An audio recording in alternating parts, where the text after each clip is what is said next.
Hi everyone, Aaron here for Zollotech, and today Apple released the iPad. It's available at stores today and was available to pre-order a few days back, and this is what's replacing the iPad Air. They didn't call it the iPad Air 3, they just called it iPad, so that makes me think maybe they're going to do iPad and iPad Pro, like the Mac line.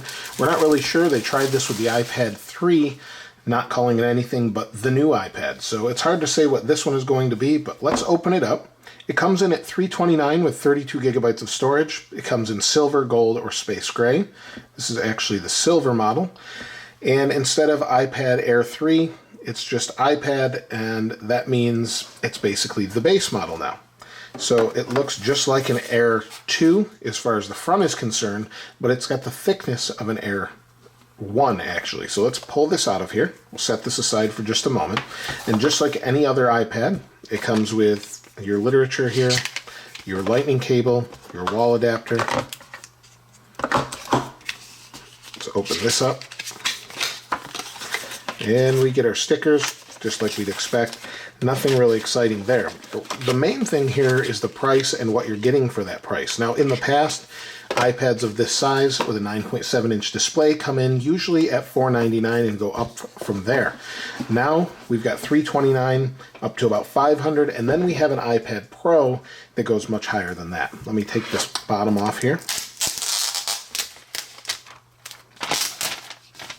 Now with this iPad, it doesn't look any different, like I said, than really an Air 2 or an Air 1, with the exception of basically the switches on the side.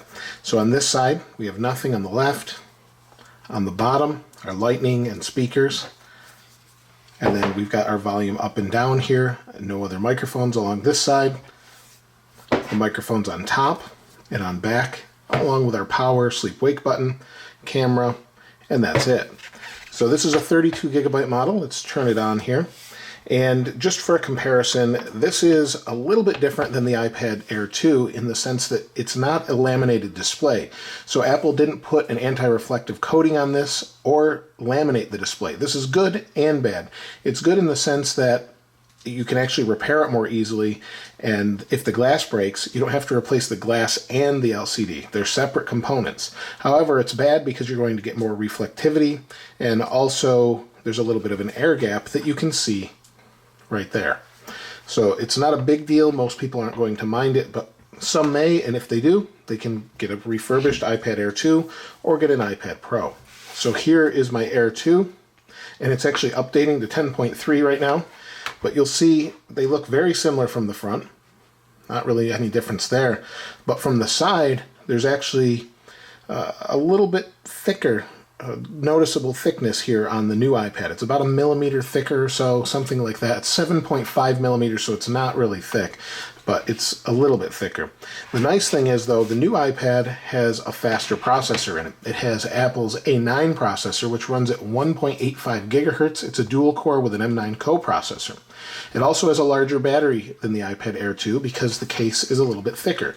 So because of that, you get a little bit more battery, you get maybe a little bit more life, but the display on the new one is a little bit brighter. So maybe you can see the thickness difference there.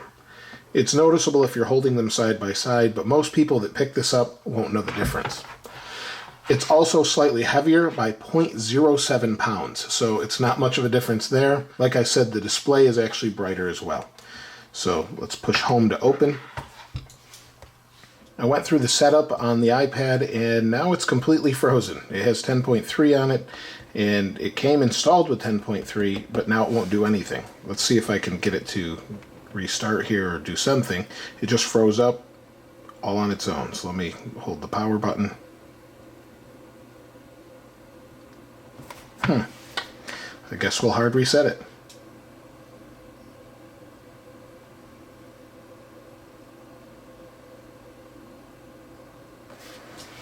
It's been reset and it's up and working now. I don't know what happened there, but it froze up. And just to show you a quick comparison side by side, on the left is the Air 2, on the right is the new iPad. And let's check out the screen brightnesses. You'll see this one's almost all the way up. I'll turn it all the way up and turn this one all the way up. And in this light, it's pretty bright in here, but they look a little bit brighter on the right, the iPad does, but you can definitely tell the screen is further away, at least in this perspective. So hopefully you can see that too, that there's a little bit more of an air gap here. Like I said, I don't think most people will mind. There is a little bit more thickness. Let's take a look at the actual cover that comes with this when you buy a smart cover here. Let's see if it fits.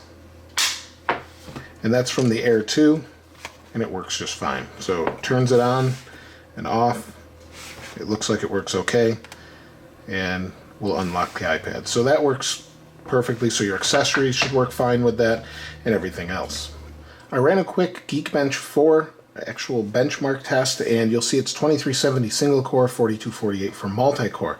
Compared to an iPhone 7 Plus, it's a little bit lower, and this has a newer processor in it, so I would expect that. But compared to the iPad Air 2, it's a little bit better, depending on what we're looking at. So you'll see the single core is better on the new one, and the multi-core. So as it should be, it's a little bit faster. So let me move this aside, and that's pretty much it for this new device. I'll be doing a full review, and I'll do some comparisons. If there's anything specific that you want to see versus maybe a Pro or something like that, let me know in the comments below. If you haven't subscribed already, please subscribe and like. As always, thanks for watching. This is Aaron. I'll see you next time.